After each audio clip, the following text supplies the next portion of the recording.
Good morning बच्चों। तो आज हम लोग कारक में भाग 2 में देखेंगे। पिछले क्लास में हमने देखा कर्ता और कर्म के बारे में। आज हम लोग देखेंगे कर्ण कारक। कर्ण का चिन्ह है से के द्वारा।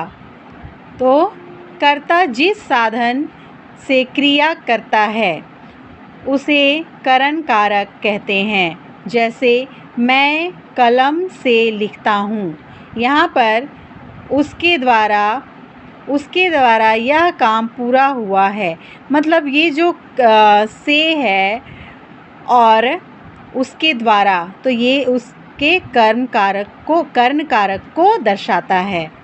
अब है संप्रदान। संप्रदान का मतलब होता है कि को और के लिए, मतलब जिसके लिए आप कुछ करते हैं या जिसके लिए कर्ता जिसके लिए कुछ कार्य करता है उसे प्रकट करने वाले रूप को संप्रदान कारक कहते हैं। प्रकट करना मतलब कोई भी कार्य को आप करते हो तो उसे किसी के सामने प्रकट करते हो या उसके लिए प्रेजेंट करते हो, तो वो है आपका संप्रदान कारक। जैसे गरीबों को भोजन दो, तो ये भोजन देने का काम किया जा रहा है किसको? गरीबों को। तो मैं माताजी के लिए फल लाया हूँ, फल लाया जा रहा है किसके लिए? माताजी के लिए। तो ये आपको समझ में आ गया होगा। अब है अपादान कारक। अपादान कारक में से और इसको समझना, देखिए विशेष रूप से ध्यान दीजिएगा। यहाँ पर आपको देखने को मिलेगा कि कर्ण कारक में भी से है और अपादान में भी, लेकिन कर्ण कारक से जो है वो कहता है कि कर्ता जिस साधन से क्रिया करता है, जिससे क्रिया करता है उसमें वहाँ से लग रहा है। लेकिन यहाँ पर से का अर्थ है समझना है उसके, और वो समझ आपको वाक्य से समझ में आएगा। जैसे पेड़ से पत्ते गिरते हैं या फिर पेड़ से फल गिरता है, तो से मतलब वो अलग हो रहा है, पृथक हो रहा है। यहाँ पर देखिएगा अलग या पृथक, अलग हो रहा है, पृथक हो रहा है। जैसे गंगा हिमालय से निकलती है, तो हिमालय से अलग हो रहा है कौन? गंगा हिमालय से निकलती है, मतलब वहाँ गंगा जो है वो हिमालय से अलग हो रही है। तो जिससे अलग होने का भाव प्रकट हो उसे अपादान कारक कहते हैं। अब हम लोग देखेंगे संबंध कारक। संबंध कारक का चिन्ह है का, के, की, रा, रे, री। संबंध तो आप लोग समझते ही हैं।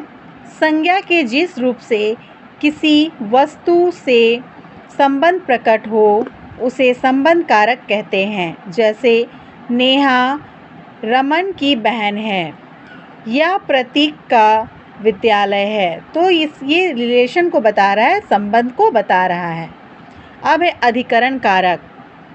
अधिकरण कारक जो है वो है, उसका चिन्ह है में पर। मतलब ध्यान दीजिए, संज्ञा के जिस रूप से क्रिया के आधार का पता चलता है उसे अधिकरण कारक कहते हैं। जैसे केले थैले में है, मतलब केला जो है वो थैले के अंदर है। पुस्तक मेज पर रखी है, तो पुस्तक कहाँ रखी है? मेज के ऊपर। पर मतलब ऊपर। अब है संबोधन कारक। तो संबोधन कारक का चिन्ह है हे, अरे, ओ, अजी। जिससे किसी को बुलाने अथवा सचेत करने का भाव प्रकट हो उसे संबोधन कारक कहते हैं।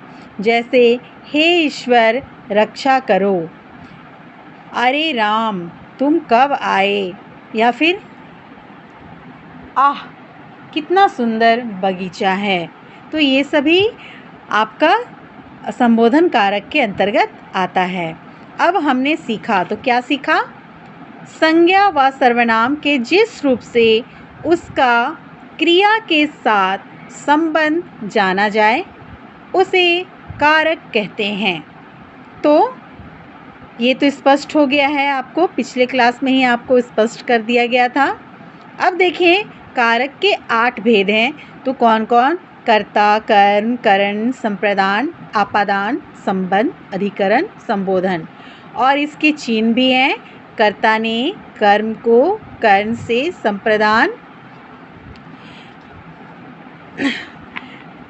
संप्रदान को के लिए, आपादान से, आपादान का मतलब है यहाँ पर से का अर्थ है अलग होना, और कर्म में से जो है उसका अर्थ है जुड़ना। संबंध का के की, अधिकरण में पर, संबोधन हे अरे अहो। तो इसे आप अच्छे से याद कीजिएगा। प्रश्न उत्तर आपको दे दिए गए हैं। आपको जो भी पढ़ाया गया है और आपको जो भी इंस्ट्रक्शन दिया गया है उसे आप कीजिएगा। धन्यवाद।